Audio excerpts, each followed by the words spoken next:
Padre bendito, te queremos agradecer mucho por poder reanudar en este año estos estudios de miércoles. Te pedimos que tú los bendigas, Padre, y que tú siempre, ya sea reunión de oración o estudios doctrinales, tú derrames tu gracia a través de tu Espíritu Santo, que es quien nos enseña. Inspira tú también este mensaje, Señor, que en este caso que yo voy a exponer sea un canal del Espíritu para poder comprender esta verdad tan grande del infierno que todo el mundo quiere ignorar, no pensar que no existe, y es la realidad más espantosa para los que no creen. Te pedimos, Padre, que toques nuestros corazones y que no dejes de bendecir a nuestra iglesia, que nos libres además de cualquier situación que afecte tu evangelio en esta nación. En nombre de Cristo Jesús. Amén. Bien, entonces vamos a iniciar hoy precisamente con el infierno. Estábamos viendo la parte de disposición hacia el hombre pecador, pero ahora ya pasamos a las consecuencias de la ignorancia o de ignorar a Dios.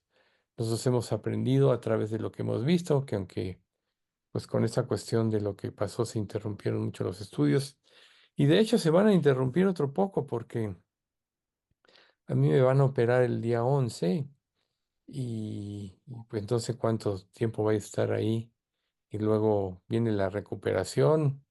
Mientras tanto tendrán ustedes reunión de oración.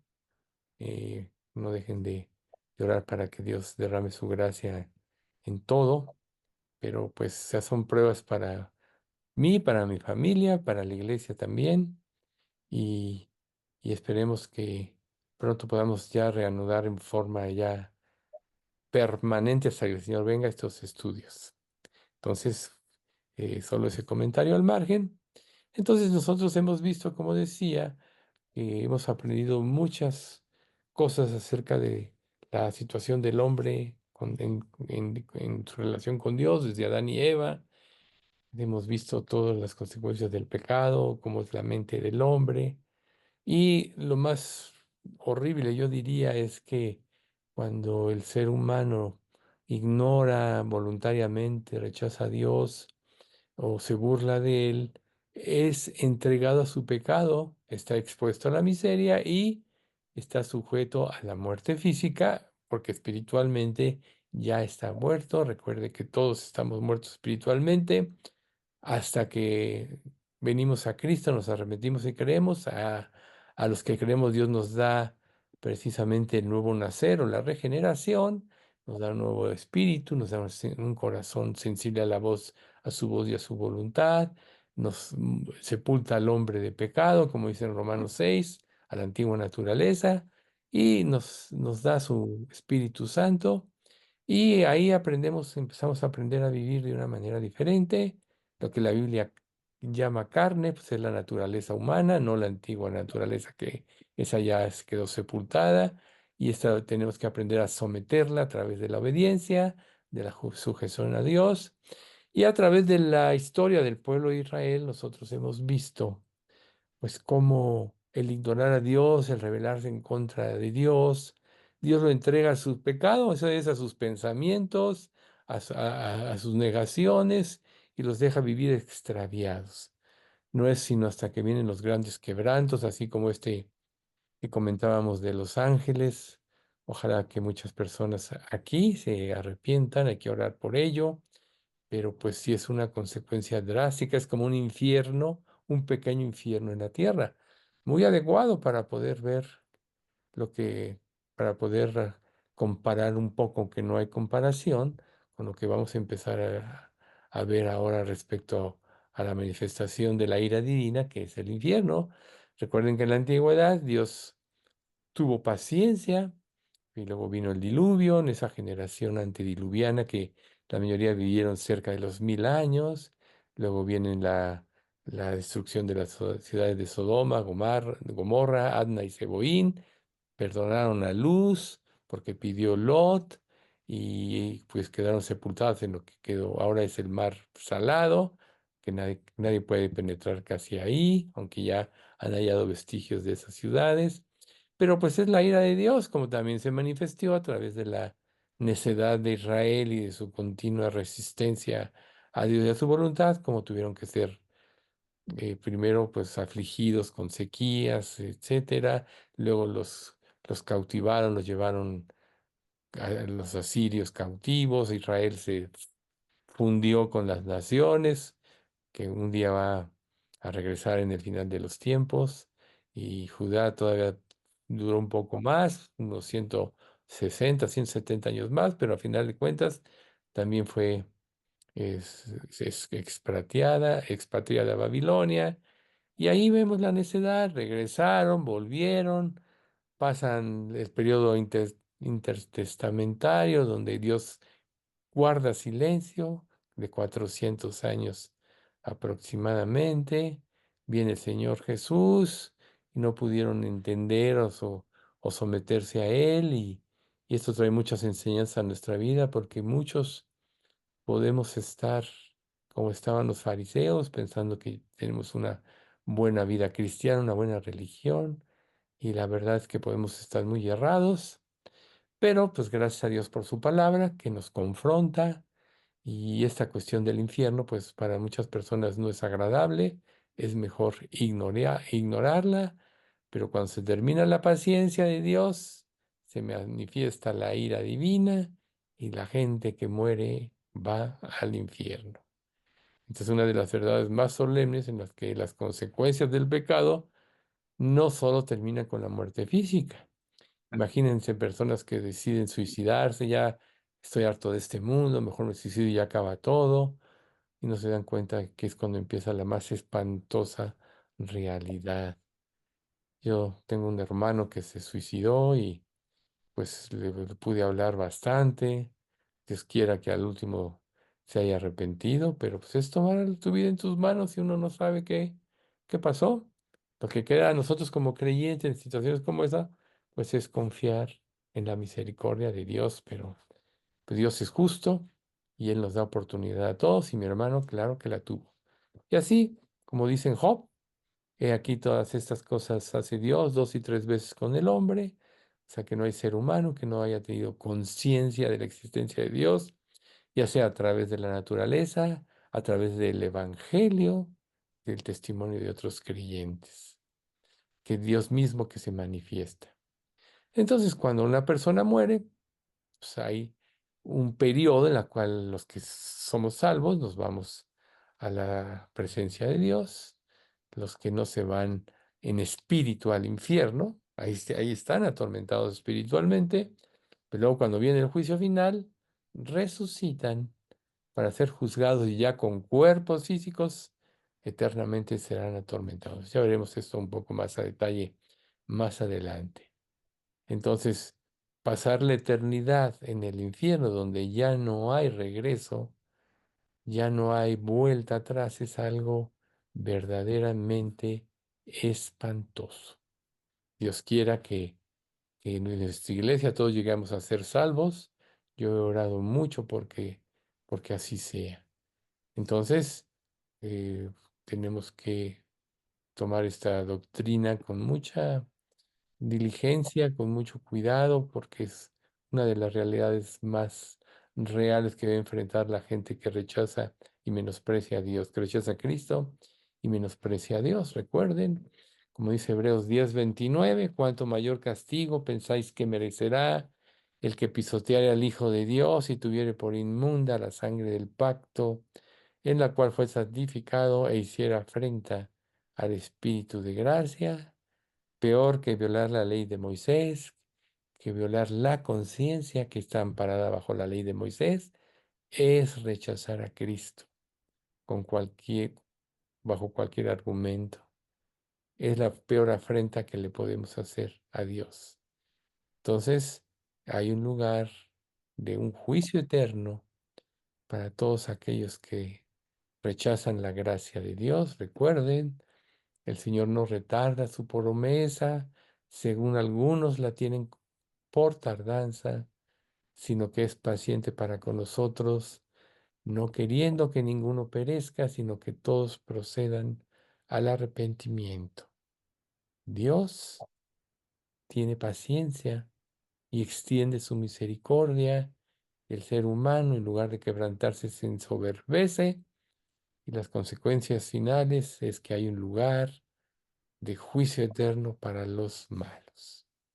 Entonces, vamos a examinar dos palabras griegas que se dan al infierno, que es Hades y Gehenna.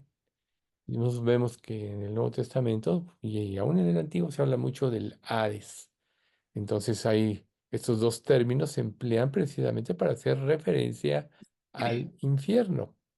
Entonces, la razón de estudiarlos es para llegar a un entendimiento más profundo y más claro de la naturaleza del infierno.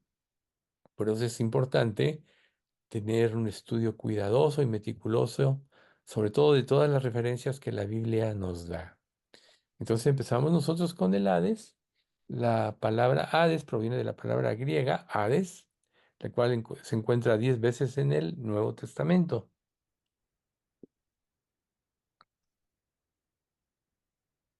Dice Mateo 11:23. Y tú, Capernaum, que eres levantada hasta el cielo, hasta el Hades serás abatida. Porque si en Sodoma se hubieran hecho los milagros que han sido hechos en ti, habría permanecido hasta el día de hoy. Mateo 16:18. Y yo también te digo que tú eres Pedro, y sobre esta roca edificaré mi iglesia, y las puertas del Hades no prevalecerán contra ella. Una esperanza para la iglesia. Lucas 10:15. No vamos a decirlos todos, son unos cuantos. Y tú, Capernaum, que hasta los cielos eres levantada, hasta el Hades serás abatida. Y en Lucas 16:23, y en el Hades alzó sus ojos, estando en tormentos, y vio de lejos a Abraham y a Lázaro en su seno. Ahí está lo que decíamos al principio. El rico murió sin arrepentirse y estando en espíritu en el Hades, estaba en tormento. Es lo que les decía. Espiritualmente, las personas cuando mueren, las que no arreglaron sus cuentas con Dios, no aceptaron su gracia, van al infierno, al Hades, y ahí serán atormentadas hasta el momento del juicio final. Y reitero, una vez que se dé este juicio, recibirán cuerpos eternos para ser atormentados eternamente por los siglos de los siglos. Esa espantosa realidad a nosotros como creyentes debe hacer mella en nuestro corazón porque estamos rodeados de gente incrédula. Recuerden, la Biblia dice, muchos son llamados, pocos escogidos. Somos pocos los que nos vamos a salvar y muchos serán llamados. Pero Dios nos dejó aquí en este mundo para ser un testimonio fiel de su palabra, de su verdad, y que la gente sea advertida de este lugar, para que no lo ignoren, para que Satanás no minimice la realidad de esto con sus fábulas, pensando que ahí se van a divertir, etcétera. Vamos a ver más adelante que es un lugar de soledad profunda, donde mentira que va a haber compañerismo y juergas y todo este tipo de cosas. Entonces, algo importante como un comentario, que es el seno digo, al margen que estamos viendo ahorita, es que el seno de Abraham, ya ven, el rico está en el Hades atormentado y ve al, a Lázaro con Abraham en su seno. En el judaísmo a este lugar se le llamaba, el seno de Abraham, el paraíso. Fíjense qué curioso, es algo que generalmente es ignorado. El judaísmo es donde reposaban los muertos según ellos. Hasta el día, ¿hasta cuándo reposaron? Hasta el día en que Jesús en la cruz venció, murió y resucitó y llevó a todos los muertos al cielo. Entonces, podríamos decir que el paraíso se trasladó al cielo y ahora todos los que morimos en Cristo vamos al cielo, a la presencia de Dios, para gozar de su amor espiritualmente hasta que venga el arrebatamiento y recibamos nuestros cuerpos perfectos, inmortales, para estar para siempre con el Señor, gozando de su amor. Esto es hermoso, pero es triste los que no van allá. Hechos 2, 27 y 31 dice, porque no dejarás mi alma en el Hades, hablando de Cristo, ni permitirás que tu santo vea corrupción. Sí descendió Jesús al infierno, que este es otro comentario muy importante, para dar testimonio a los que no estaban en Cristo sobre su victoria sobre el pecado. Y a los que estaban en Cristo para llevárselos al cielo. Fíjense, descendió a lo más profundo y llevó cautiva a la cautividad. Luego dice el 18, viéndolo antes, habló de la resurrección de Cristo, que su alma no fue dejada en el Hades, ni su carne vio corrupción. Apocalipsis 1:18 dice, y el que vivo y estuve muerto, mas he aquí que vivo por los siglos de los siglos. Amén. Y tengo las llaves de la muerte y del Hades. Apocalipsis 6:8, miré y he aquí un caballo amarillo, y el que lo montaba tenía por nombre muerte, y el Hades le seguía. Y le fue dada potestad sobre la tierra, la cuarta parte de la tierra, para matar con espada, con hambre, con mortandad y con fieras de la tierra. Ahí está. La muerte y el Hades le seguía, el lugar de los muertos no salvos. Apocalipsis 20, 13 y 14. Y el mar entregó los muertos que había en él, y la muerte y el Hades entregaron los muertos que había en ellos, y fueron juzgados cada uno según sus obras. Y la muerte y el Hades fueron lanzados al lago de fuego. Esta es la muerte segunda. ¿Ven ustedes? Lo más hermoso para los que creemos es que un día ya no habrá muerte, ni dolor, ni sufrimiento. Tenemos esa gran esperanza. Y la triste realidad es que un día todos serán juzgados, aún la muerte y el Hades serán lanzados al lago de fuego que arde con azufre. Entonces, con más frecuencia se emplea como referencia a la muerte y la morada de los muertos. Claramente en Lucas 16:23 hace referencia a este lugar y a los tormentos que son. Dice así. Y el Hades alzó sus ojos estando en tormentos, y al Hades, perdón, y en el Hades, hablando del rico, alzó sus ojos estando en tormentos, y vio de lejos a Abraham y a Lázaro en su seno. Bien, entonces, bueno, hay dos interpretaciones respecto al Hades en relación con la palabra Gehenna, que ya decimos que es más o menos lo mismo. Hades es la morada temporal de los malos hasta que en el juicio final se reúnan con sus cuerpos resucitados y sean asignados al eterno lugar de tormento que es llamado Gehenna. Podríamos decir entonces que infierno es la prisión temporal y Gehenna es el lago de fuego que arde con azufre. Otro aspecto es que Hades y Gehenna se refieren al mismo lugar de tormento, el infierno. ¿Sí? Entonces, antes del juicio final y de la resurrección, como ya comenté ahorita, los malos sufren en un estado incorpóreo. Y después de la resurrección y del juicio final, los malos se reúnen con sus cuerpos resucitados y vuelven al mismo lugar de tormento. Esa sí que es una pesadilla. Ahora vamos a hacer alusión un poco ajena. Entonces, la palabra ajena se encuentra dos veces en el Nuevo Testamento. Aquí, en esta versión, Gehenna la traducen como infierno. Entonces, cuando diga la palabra infierno, ustedes piensen en Gehenna. Pero yo os digo que cualquiera que se enoje contra su hermano será culpable de juicio. Y cualquiera que diga necio a su hermano será culpable ante el concilio. Y cualquiera que le diga pato quedará expuesto al infierno de fuego, a la Gehenna. Por tanto, si tu ojo derecho te es ocasión de caer, sácalo y échalo de ti, pues mejor te es que se pierda uno de tus miembros y no que todo tu cuerpo sea echado al infierno. Y si tu mano derecha te es ocasión de caer, córtala y échala de ti, pues mejor te es que se pierda uno de tus miembros y no que todo tu cuerpo sea echado al infierno, a la ajena. Mateo 10:28. No temáis a los que matan el cuerpo, mas el alma no pueden matar. Temed más bien aquel que puede destruir el alma y el cuerpo en el infierno, en la gehenna. Y Mateo 18:9.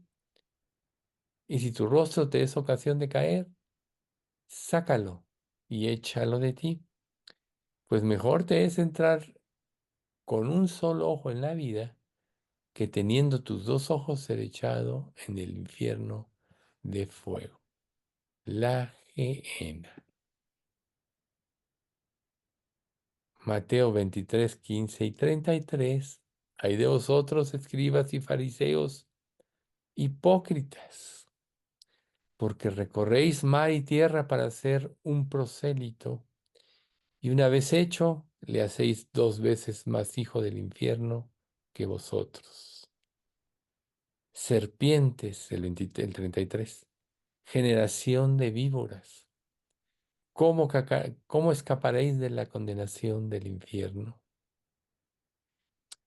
Todos estos versículos y unos dos más que otros que vamos a leer es para que nos quede claro y ya no volvemos a pensar que la gente se puede escapar, que Dios no va a ser tan malo y que al final de cuentas va a personar a otros, porque en la filosofía de este mundo, así es, minimizan el infierno o lo anulan para que las personas no se eh, preocupen y vayan ahí sin la menor convicción, sin la menor oportunidad. Es lo que el diablo trata de hacer. Recordemos, como paréntesis, que el diablo ya está condenado. Jesús lo venció en la cruz. Solo el tiempo que le está dejando ahorita es para que cumpla los propósitos que Dios tiene. Y es que, a través de su actuación, se defina lo que hay en el corazón de los hombres, que la gente se defina. Por eso es tan importante para nosotros estar perfectamente bien definidos en que ya nos arrepentimos, creemos y que vamos a ir al cielo.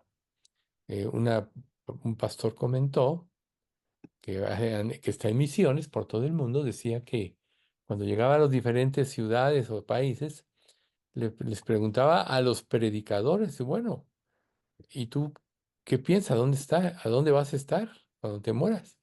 Y la mayoría de ellos, ¿qué creen que respondía? Espero que esté con el Señor. Imagínense ustedes que alguien que enseña la Biblia no tenga esa seguridad férrea. Hay el testimonio de muchos creyentes que ya están en el lecho de la muerte y dudan de su salvación. Por eso para nosotros ahorita en vida es importante afirmarnos en la salvación, estar seguros de que ya nos arrepentimos y- y le entregamos nuestra vida a Cristo. Mateo 9:43 y 47 dice, si tu mano te fuere ocasión de caer, córtala. Mejor te es entrar con vida manco que teniendo dos manos ir al infierno, al fuego que no puede ser apagado. Y el 47, y si tu ojo te fuere ocasión de caer, sácalo.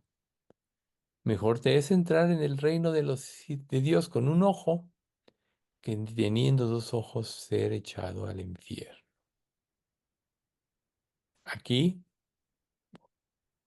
quiere decir que una persona se tiene que mutilar si está en esa situación, sino que más bien tiene que evitar cualquier circunstancia en su vida que lo tiente para pecar. Circunstancia, situación, persona. Lucas 2:15, 2:5. Pero os enseñaré a quién debéis temer. Temed a aquel que después de haber quitado la vida, tiene poder de echar en el infierno. Sí, os digo, a ese temed, a este temed. Santiago 2:6. La lengua es un fuego, un mundo de maldad. La lengua está puesta entre nuestros miembros y contamina todo el cuerpo e inflama la rueda de la creación. Y ella misma es inflamada por el infierno. ¿Se imaginan ustedes? Marcos 3:43 y 47. Es otra vez. Si tu mano te fuera ocasión de caer, córtala. Mejor te es entrar en la vida manco que teniendo dos manos ir al infierno, al fuego que no puede ser apagado. Y 47. Si tu ojo te fuera ocasión de caer, sácalo. Este ya lo leímos, pero lo repetí. Lucas 12:5. Pero os enseñaré a quién debéis temer. Temed a aquel que después de haber quitado la vida, tiene poder de echar en el infierno. Sí, os digo, temed a este. Santiago 3:6. La lengua es un mundo de maldad que es inflamada por el infierno y, y está puesta entre nuestros miembros y contamina todo el cuerpo. E inflama la rueda de la creación y ella misma es inflamada por el infierno. Entonces, volviendo a la cuestión de Gehenna, que aquí se traduce de esa manera, en la forma griega, la expresión aramea Genimán, se refiere al valle de Ginón. No sé si ustedes recuerdan que al leer el Antiguo Testamento, este valle de Ginón o del hijo de Ginón era donde muchos reyes sacrificaban a sus hijos. En lugar de seguir a Dios y darles una vida, un futuro y una esperanza, los sacrificaban por la influencia de haber adorado a dioses paganos. Aprendieron esas costumbres terribles que Dios decía, yo nunca se los ordené, ni estuvo en mi corazón esto. Dios es un Dios que da vida. Imagínense ustedes, sacrificar a los propios hijos. Qué grado de maldad y de ceguera espiritual. Josué 15:8. Y sube este límite por el valle del hijo de Ginón, al lado al sur del Jebuseo, que es Jerusalén. Luego sube por la cumbre del monte que está enfrente del valle de Ginón hacia el occidente, el cual está al extremo del valle de Refaim por el lado del norte. Ahí está la mención geográfica. Hoy en día los judíos llaman este lugar Wadi Rababí, así le llaman. Y bajo los reinados de los reyes malos, como les decía, Acaz y Manasés, es donde este lugar donde ofrecían a sus hijos al dios de los amonitas, Moloc. Segunda Reyes 16:3 dice, antes anduvo en el camino de los reyes de Israel y aún hizo pasar a sus hijos, a su hijo, según las prácticas abominables, por fuego a su hijo, según las prácticas abominables de las naciones que Jehová echó de delante de los hijos de Israel. Prácticas abominables. Segunda Reyes 21:6, y pasó a su hijo por fuego, y se dio a observar los tiempos, y fue agorero, e instituyó encantadores y adivinos, multiplicando así el hacer lo malo ante los ojos de Jehová, para provocarlo a ira. Jeremías 32:35.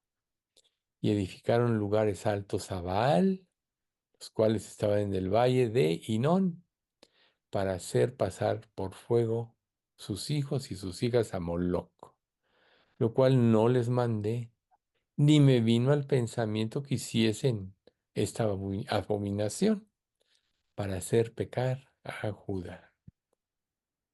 Entonces, durante el reinado de Josías, esta abominación de sacrificar se acabó porque Josías puso en su corazón el seguir a Dios y fue prosperado en ese tiempo. Desgraciadamente, cuando Josías murió, Israel volvió a lo mismo. Aquí vamos a ver en Segunda Reyes 23 del 10 al 14 lo que hizo Josías. Asimismo profanó a Tofet, que está en el valle del hijo de Hinón, para que ninguno pasase a su hijo o hija por fuego a Moloc.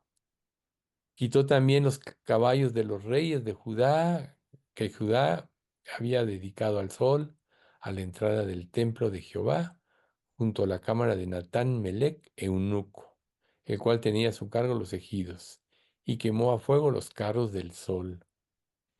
Derribó además del rey los altares que estaban sobre la azotea de la sala de Acaz, que los reyes de Judá habían hecho, y los altares que había hecho Manasés en los dos atrios de la casa de Jehová.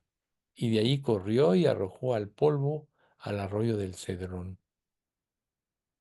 Asimismo profanó el rey los lugares altos que estaban delante de Jerusalén, a la mano derecha del monte de la destrucción, la cual Salomón, rey de Israel, había edificado a Astoret, ídolo abominable de los sidonios, a Quemos, ídolo abominable de Moab, y a Milcom, ídolo abominable de los hijos de Amón. Y quebró las estatuas y derribó las imágenes de acera y llenó el lugar de ellos de huesos de hombres. Cómo la fidelidad de un rey puede hacer tanto bien y cómo la infidelidad puede hacer tanto mal. Nosotros lo vemos en estos tiempos, como bajo el mandato de Biden hubo tanto, tanta oposición al cristianismo y se fomentaron muchas cosas. Ahora Trump viene a tratar de destruir todo esto. No es perfecto.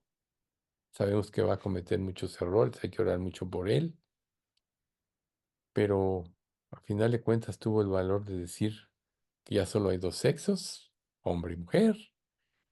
Volvió a probar que se lea la Biblia en las escuelas, etcétera. Cosas buenas está haciendo, aunque pues no es perfecto y también evidentemente está cometiendo algunos otros errores, por eso tenemos que orar mucho por él.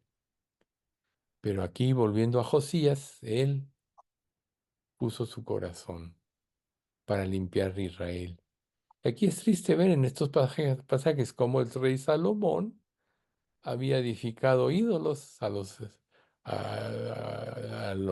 dioses de Quemos y Moab. Seguramente las mujeres paganas con las que se casó le influyeron y cuando ya era viejo, pues su voluntad decayó y pudieron hacer que se corrompiera. Y eso le costó la división de Israel a su hijo, de Judá y de Israel.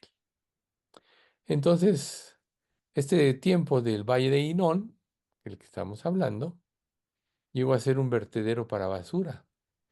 Ahí se depositaban los restos de animales muertos y los cadáveres de los criminales ejecutados.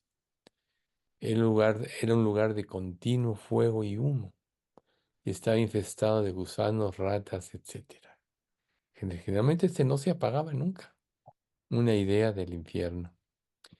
Y en el tiempo de Cristo, la palabra Gehenna comúnmente se empleaba para denotar el lugar del castigo final, como decíamos, el lago de fuego y azufre, entonces se llevaría a cabo el lugar del tormento de los malos, un lugar de muerte eterna.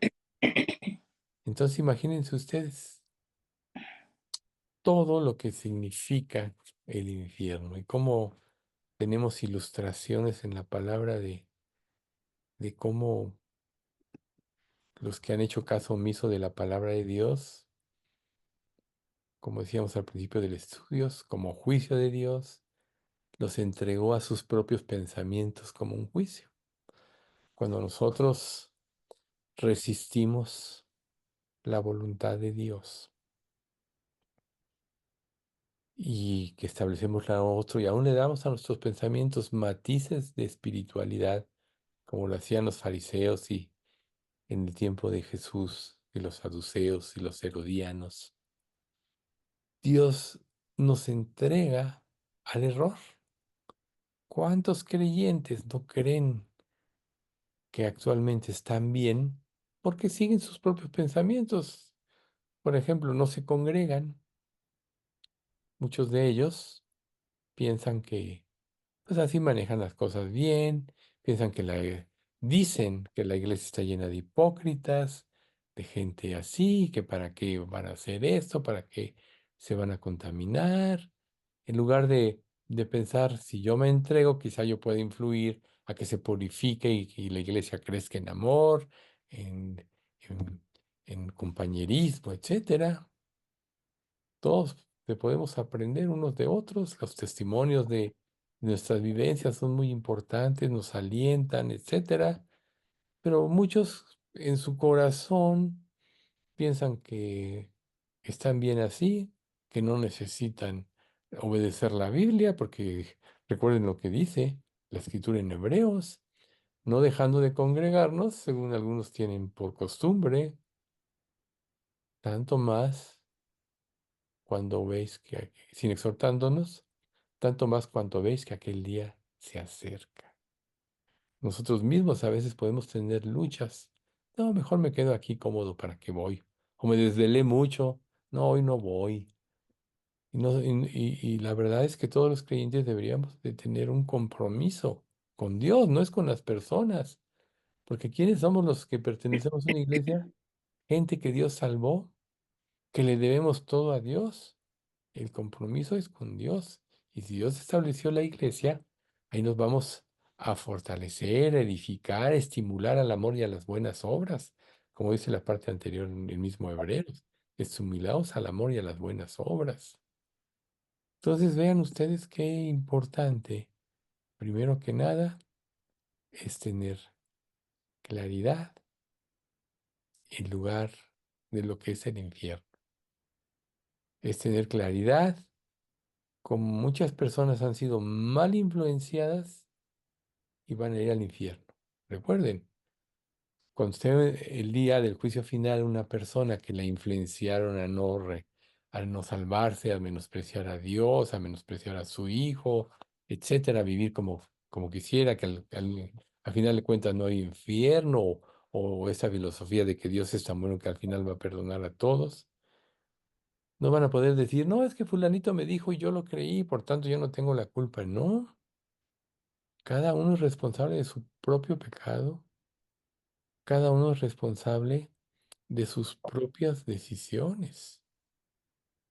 Y cada día nosotros estamos enfrentándonos a tomar decisiones. ¿Y qué es lo que nos va a llevar a tomar las decisiones correctas? Ser influenciados por la palabra de Dios. Pero es algo muy importante saber que no basta con leer la Biblia. Aún podrías tú memorizar toda la escritura si tuvieras esa mente para hacerlo, cuando menos para memorizar mucho. Es obedecer, conocer y obedecer. No son los oidores de la ley los justos ante Dios, sino los que cumplen la ley, esos serán justificados. No todo el que me dice Señor, Señor, entrará en el reino de los cielos, sino el que hace la voluntad de mi Padre que está en los cielos. Muchos me dirán en aquel día, Señor, Señor, no profetizamos en tu nombre, y en tu nombre hicimos muchos milagros, y en tu nombre echamos fuera demonios, y entonces les declararé, nunca os conocí, apartados de mí, hacedores de maldad.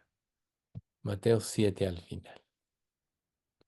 Imagínense que lleguemos a ese día y resultó que no éramos salvos, que vivimos nuestro propio cristianismo en nuestros propios términos, que quizá íbamos a los estudios, aún nos reuníamos para calmar nuestra conciencia un poco. Eso nos salva. Cuando en la Escritura se menciona que todo el que persevere hasta el fin será salvo, está hablando no de que si tú te salvas y en un sentido te equivocas y pecas, ya no eres salvo. No, la salvación no se pierde. Esto se dice porque la perseverancia es evidencia de la salvación.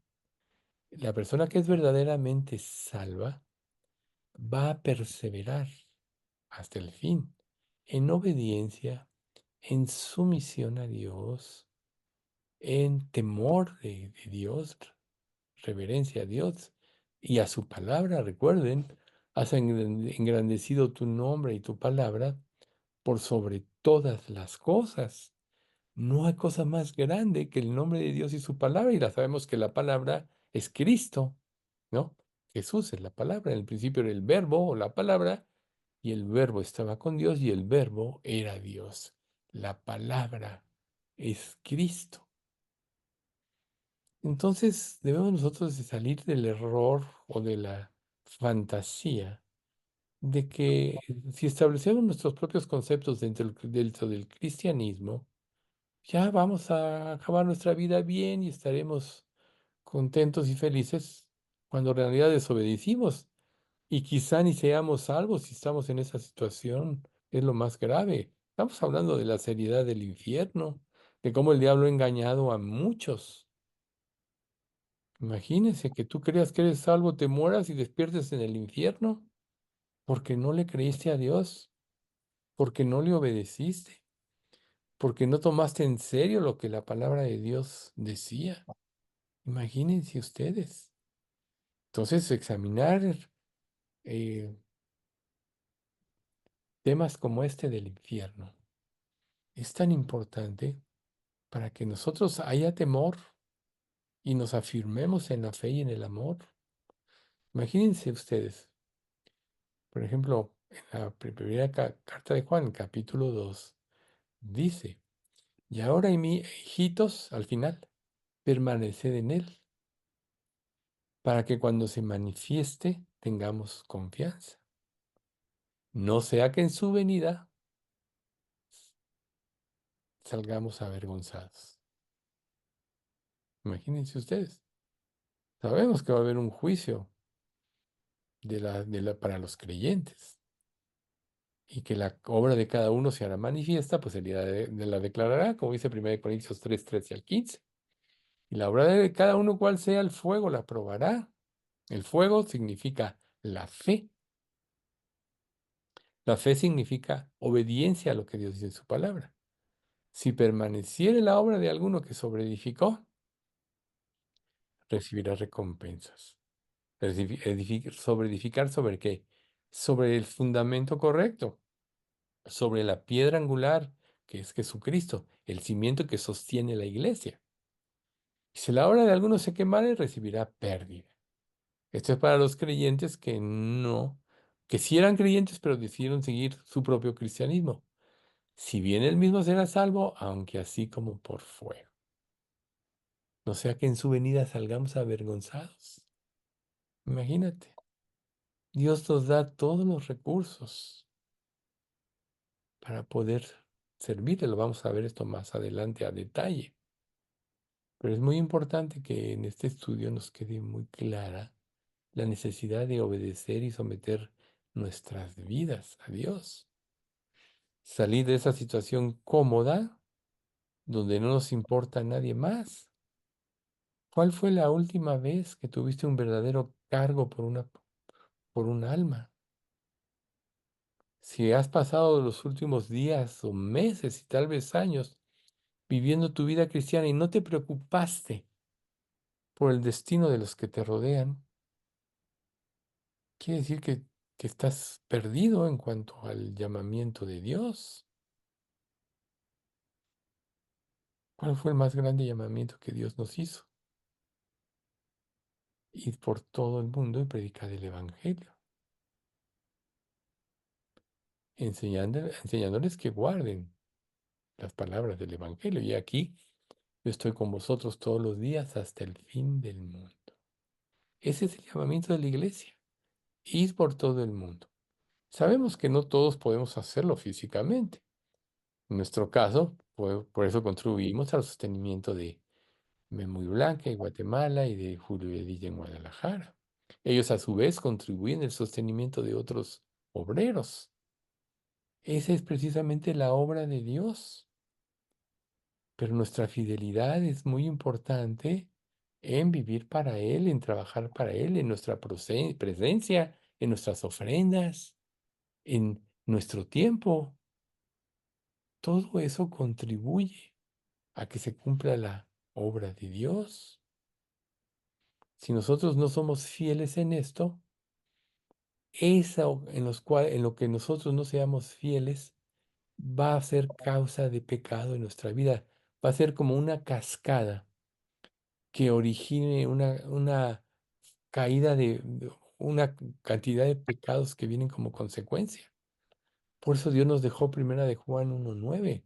Si confesamos nuestros pecados, yo sé que todos se los saben de memoria. Él es fiel y justo para perdonar nuestros pecados y limpiarnos de toda maldad. Dios nos dejó pasajes como este para que nosotros podamos vivir una vida limpia, vivamos en una limpia conciencia. Si nosotros no hacemos esto, no llevamos esa vida limpia, no somos eficientes en el servicio a Dios. La mala conciencia nos impide tener fe, lo sabemos.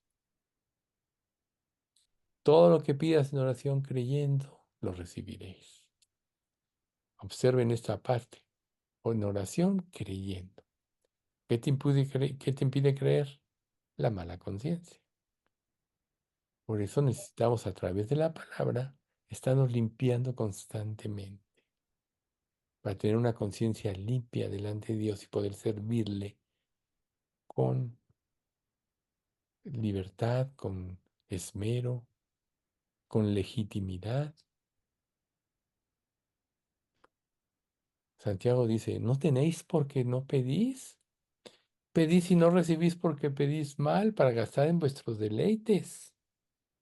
Oh, almas adúlteras, ¿no sabéis que la amistad del mundo es enemistad contra Dios? Cualquiera que quiera ser amigo del mundo se constituye enemigo de Dios. Vean lo que dice el hermano del Señor, almas adúlteras.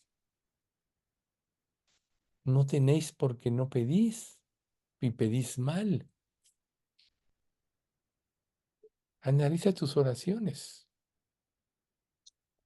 ¿Qué es lo que determina? No, yo no digo que no pidamos por nuestras necesidades, por supuesto, pero está en tu corazón pedir porque crezca la obra de Dios, porque crezca nuestra iglesia, porque los mensajes cada día sean más profundos, que lleguen al corazón y nos lleven al cambio, porque podamos nosotros ser un testimonio, tanto en lo personal como familia, como iglesia, al mundo incrédulo. Aún un testimonio en el lugar donde estamos alquilando el salón,